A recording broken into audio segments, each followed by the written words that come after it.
MSF has opened 3 new outpatient therapeutic feeding centers, in addition to the 10 inpatient centers and 32 outpatient centers it already manages across Kano, Katsina, Kebbi, Sokoto, and Zamfara states. Between January and May this year, MSF provided inpatient care to 10,200 severely malnourished children with medical complications and admitted 51,000 children to outpatient feeding programs. Inpatient admissions were 26% higher than in the same period in 2022, which was already unprecedentedly high. While today's conversation isn't about the aid group, that's Doctors Without Borders or the Northwest, the situation raises concerns about potential nationwide food insecurity if urgent action is not taken. And joining me for more of this, I have with me Oyedotun, the CEO, Afrimash, and I also have Collins Okeke. Collins Okeke also joins me, and he is a financial analyst and public commentator. Thank you so much for joining me. Hi, Perpetua. Thank you. All right. Well, thank you for having me on the show. Great to have you both. I sort of got worried after going through that report. I want to believe you have also seen the report. And for me, the first question that sort of came to me, I was just asking myself some questions when I saw that report. And the first of them for me was, isn't this the region that's sort of rich with, agricultural produce? And then is insecurity alone to be blamed?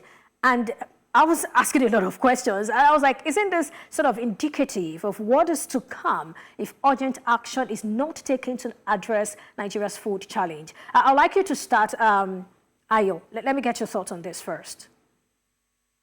Thank you, Perpetual, and good to see you, Collins. Good to have you here. I agree with you that what is happening in Nigeria right now is very traumatic.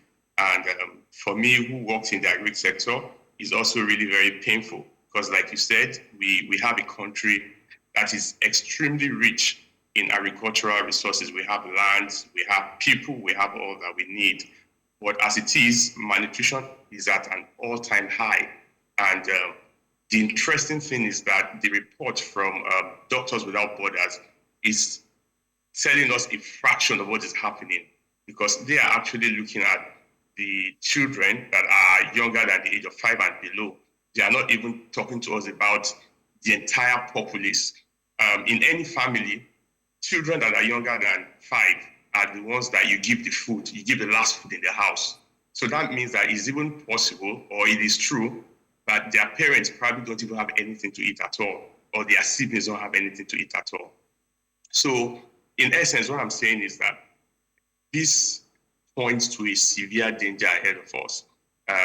It is also clear that some of these things that have happened because there's so much happening in the world. There's global issues. There are global issues in the world, like the war in Ukraine, like the COVID-19 crisis that began all of these things. The challenge with Nigeria is that the reforms in the last 1.5 years has exacerbated these things, and people are suffering. One thing I'm concerned about is the government empathetic enough for the people? Does the government feel the pain of the people? I've heard the government saying that there's poverty in other places in the world. There's food insecurity in other places in the world. But the question is, does the government feel the pain that we are feeling? Do they feel the pain of the people at the grassroots? Do they know that people are dying, or people are having diseases because of this malnutrition? They are suffering chronic illnesses. Families are in pain because of what is happening right now. That's one thing that is really at the threshold of my mind. And I hope that the government can come to that point where they can see what is really happening in Nigeria, especially in the Northwest and the Northeast, where insecurity has again now escalated the rate of malnutrition in those places.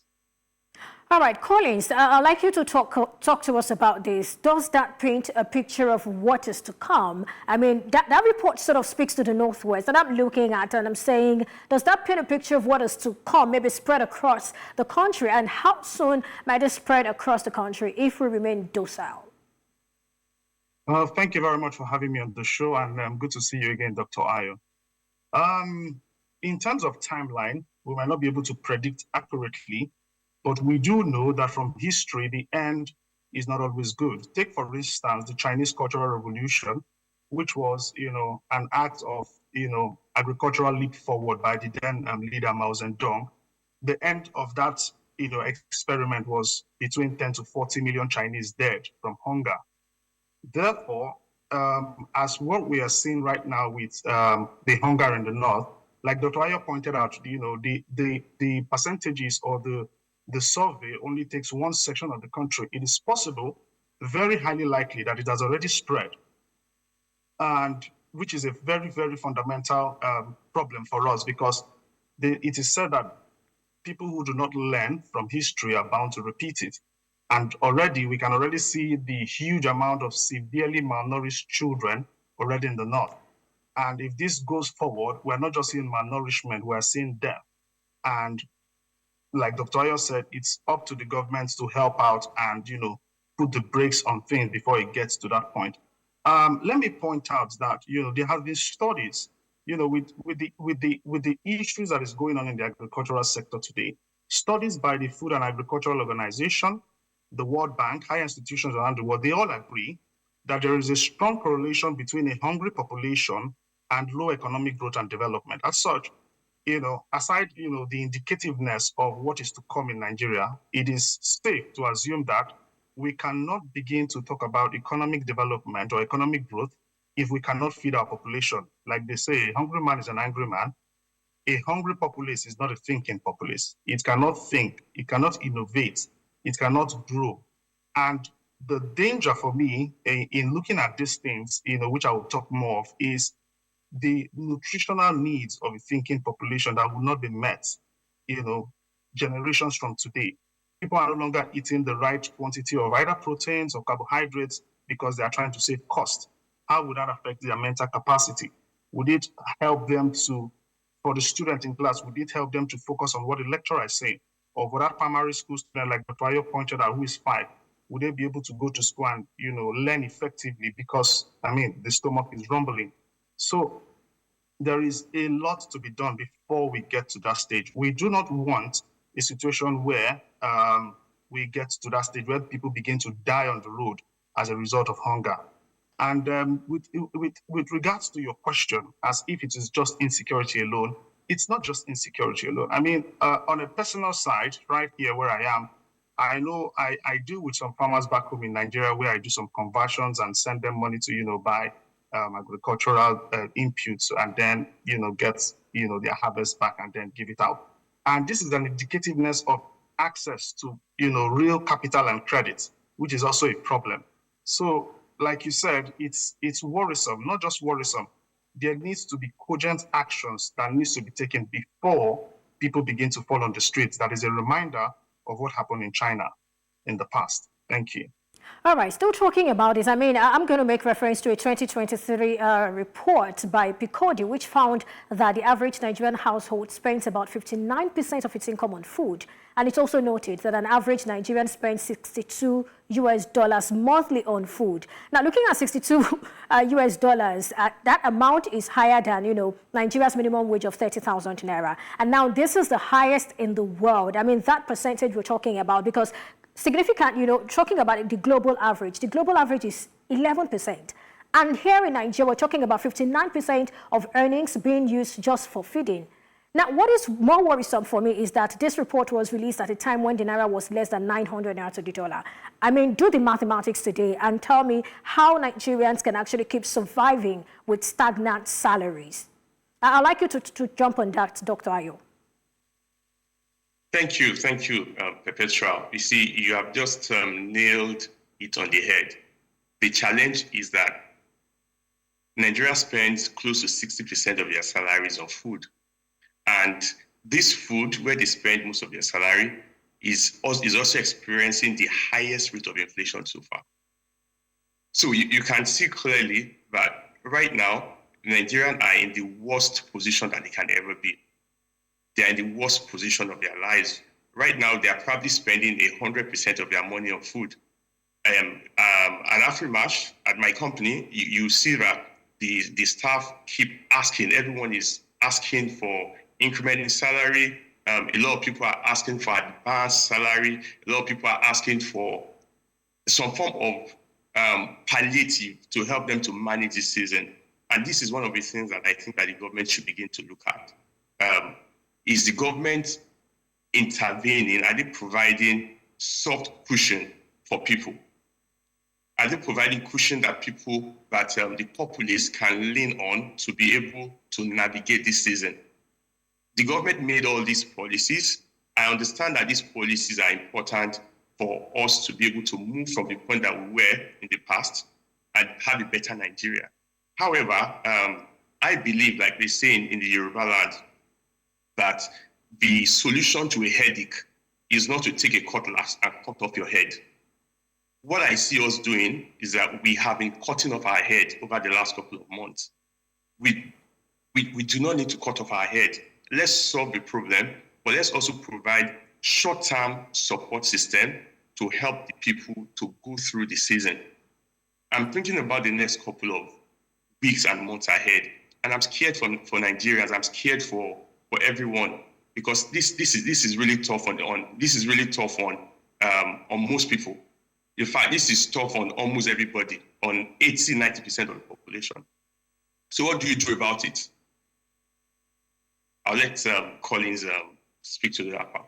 Absolutely. That's a rhetorical question. Collins, I'd like to take you on this. Now, when you look at Nigeria's inflation basket, we see that food inflation takes the largest share. Now, however, does it seem to you that there is a concerted effort to deal with this? I'm asking because, I mean, this year alone, we've seen a 750 basis point hike in the benchmark interest rate, but there is absolutely no commensurate action. I mean, when we look at the fiscal authority, so what exactly is going on? I mean, we've heard some things are being done. We heard about some maize being released, and then we also heard about fertilizers and all of that. But the question for me is, who got them? And what impact have we seen as a result of these things that they said they've distributed? Thank you for that.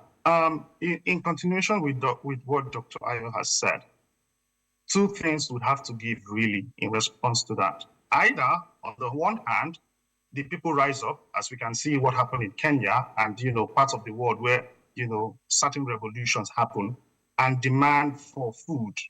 If you look back, I'm a student of history, so I always go back on history. If you look at the French Revolution, what was the catalyst? It was the price of bread, and everybody said, you know what, we give up.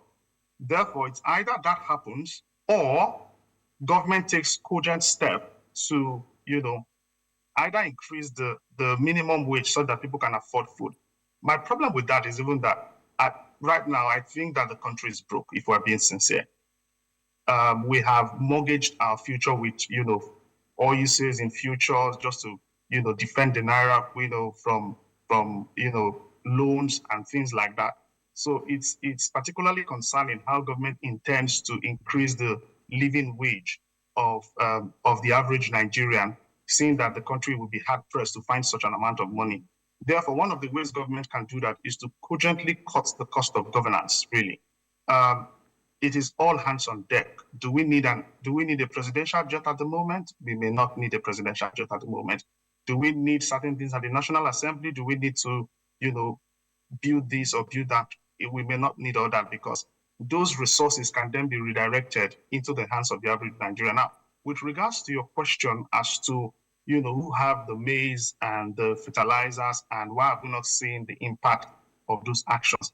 It is very possible that those actions are being taken. But let us also remember that if you give a farmer maize or a fertilizer, but he cannot go to his farm because he's going to be kidnapped, which is, back to insecurity, obviously you're not going to see any changes in agricultural output, because he will just, keep them in his barn or keep the fertilizer somewhere until he's sure that, when he goes to the farm to plant the maize or use the fertilizer, he does not die in the process. Therefore, the issue of insecurity is one of the biggest challenge why we're not seeing such concerted efforts by government in releasing either fertilizers or maize, and the action seems not to be working. The root cause is insecurity. People are afraid to go to their farms to farm. And if you are afraid to go to your farms to farm, you and of course leave the farm area to go towards the city, which seems more safe, leaving the farmlands, which is predominantly in the rural areas. Obviously, we will not see any results of any actions being taken. So those are the challenges and those are the problems that we have to identify and fix right now. And the government is the one to lead that effort. All right, thank you, Collins. Now, Dr. Ayo, I want us to break this down some more. Now, from the scratch, basically, why is food expensive in Nigeria? And even farmers' inputs are hitting the rooftop. What is the problem? Great question. Very good question. In addition to what Collins said, I was going to add earlier that the fertilizer and the inputs that you asked about, that why are they being released? What are the impact of these items? In addition to insecurity, you want to also ask the government that what is the quantity of fertilizer that is being released? What is the quantity of the maize that is being released? What is the distribution system? Does it get to the right people? Where does it go to? Is it going into different pockets? Is it finding its way out of the country, just like we see the oil was expressing that a while back? Now to the question that you asked me. You said that why is food expensive?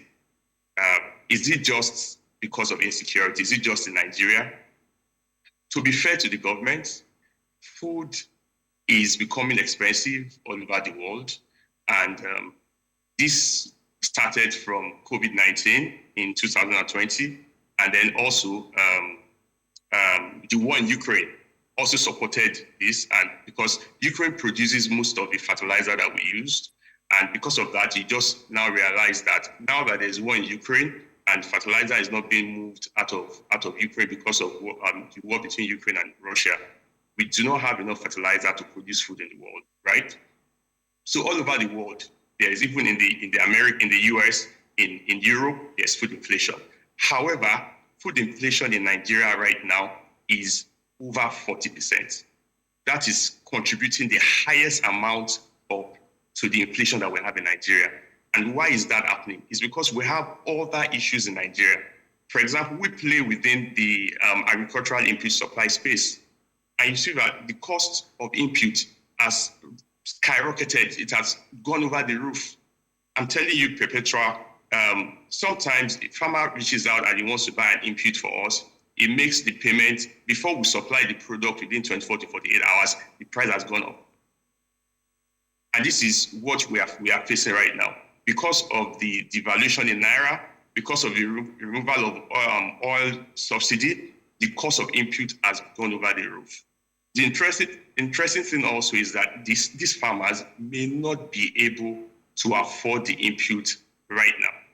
You know what, Dr. Ayo, I totally love what you're saying, but what action should be taken now? I mean, we're saying that it's the supposed reform initiatives of the government that have sort of exacerbated the situation. So what should the government be doing? Why is it taking the government time to do these things? Now, from the government, I expect us to deploy both short-term and long-term strategy. I think that the government is deploying a lot of long-term strategy, and that's what we are seeing, and that's why we are suffering.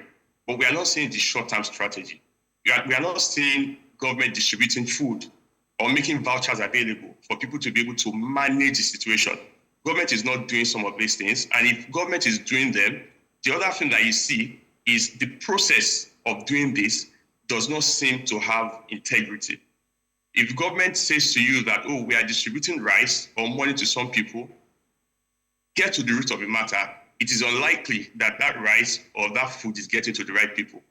So another thing that I see, which I also find very painful, is I've seen the government distribute food items to people, and they distribute it in such a manner that we experience stampede, we see people trampling on each other, and there's just no smooth process around it. So I expect government to do both short-term and long-term plan. And the short-term plan, I think, is missing. The long-term plan needs to be completely holistic. It has to be holistic. There's a lot that needs to be done. We need to think about our infrastructure. We need to invest in technology. The farmers need to have access to credit so that they can produce. But on the short term, the government needs to support people with vouchers, with subsidy. The government can also do price control to some extent, maintain price control. And in cases where these suppliers need to be given some funds to subsidize food for the people, let's subsidize food so that people can have food to eat. So these are some of the things I think that government can do in the short term. But in the long term, let's have a holistic strategy. I do not expect the government to take one thing or two things and begin to implement. Let's ensure that we think about the 4 cardinal points of the agricultural space: access to credit, access to input, access to market, access to support, to advisory. The government needs to put their hand in all the 4 cardinal points, work along with international donors, development organizations, with other countries to ensure that the farmers have access to all the inputs that they need. I was reading the report of PwC, and I found out that one of the things contributing to a large extent why the cost of food items are expensive is also the cost of inputs. Agricultural productivity is extremely low, and the government has to look in that direction. What are the farmers able to produce? Collins mentioned a while back. He talked about insecurity. Are the farmers able to produce? Can we have a concerted action around the ability of the farmers to produce? Farmers in the Northeast, farmers in the Northwest over the past couple of years. Dr. Ayo. Yes. I'm afraid we'll have to close very quickly. So, Collins, I'd like you to talk about this. I mean, I would have sort of asked for a state of emergency plan to be declared on food insecurity, but we're actually a year into it, and we still sort of seem to be in a rabbit hole. What would an ideal state of emergency, in the food sector really look like if, we've really truly been in one? If you have imagined, or if you look at the restructuring of an economy from economic growth towards war efforts, let me use that instance. If you look at the economy of Russia and Ukraine, or even that of Israel with this recent attack, where every capacity of the economy is brought to bear, but in one direction, towards persecuting a war, that is what Nigeria should be doing. The same way in the past, we redeployed ourselves, our resources towards, after the 1973s, when oil price went high, and we saw that, oil was going to give us revenue, and we, shifted economic focus, with regards to, turning whole industries, building the pipelines and everything, towards oil. The same way, we need to then channel every institution, every agency, every ministry of government towards agricultural production. Now, that may be in the long term. For me personally, I disagree with Dr. Ayo with regards to, government leading the effort. I think private sector should lead the effort. Government by its very nature tends to be bureaucratic. In countries like... I'm afraid, Collins, Dr. Ayo, we're pressed for time. I'm afraid we'll probably have this conversation some other time. Thank you so much for your time on the show and for your thoughts.